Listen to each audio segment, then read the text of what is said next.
Welcome to List of 13. I'm Megan. And I'm Rob. Thanks for watching. We make lists on various topics, find 13 awesome facts, and present them to you. If you have triskaidekaphobia, this video may not be for you. Otherwise, enjoy the list.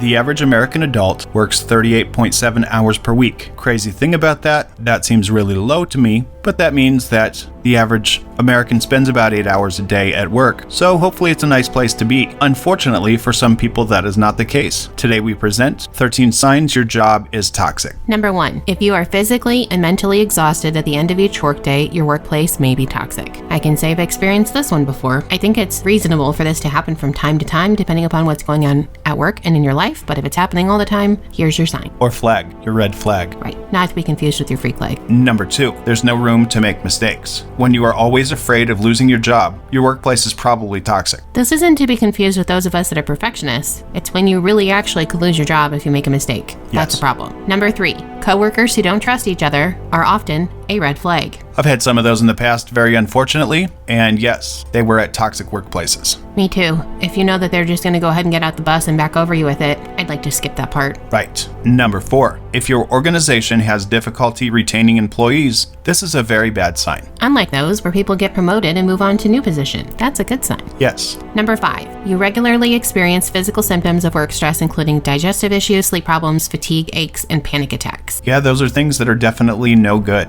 I agree. Number 6. Harassment or bullying that is known about by leadership and not addressed and corrected is very toxic. Yep, likely means they're part of the problem. Very true. We want to thank you again and tell you how much it means for you to watch this video. We would really appreciate if you would do some things to help our channel grow and reach more people. We would be so grateful for you to subscribe to the channel, like this video, ring the bell, and share this video with your friends. As a result, YouTube will share our video with more people. Number 7. If your boss asks you to push yourself to the point of exhaustion and burnout, it is a serious red flag. Just because your boss is a workaholic doesn't mean you need to be one too. Each person's choice is their own. We agree to work 40 hours or whatever we've agreed to. There's a bunch of people who say that doing only what's required of your job could also be called quiet quitting. No, it's called doing your job and then going home. Number 8. A toxic work environment may have cliques, exclusion, and gossipy behavior. Sounds like high school. Have you ever done that where you're at work and you're like, wow, I'm in high school again? Absolutely. Not a good place to be. Correct. Number 9. If your boss is upset at you for trying to get a different position to move up in the company or continues to promise you growth opportunities that don't come to fruition, it is a big warning sign. It's always a frustrating thing also. I agree. Number 10.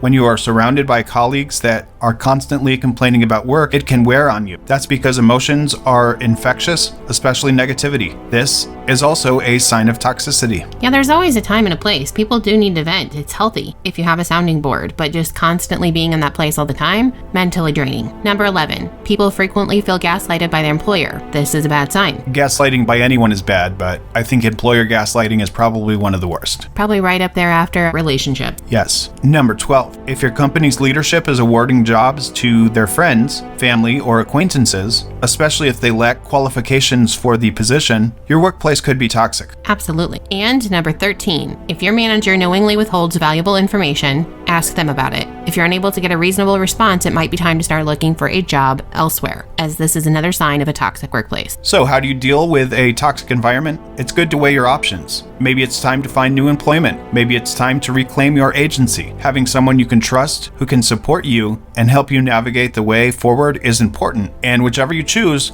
we wish you the best. Tell us in the comments if you yourself have had a toxic job and how you best handle that situation.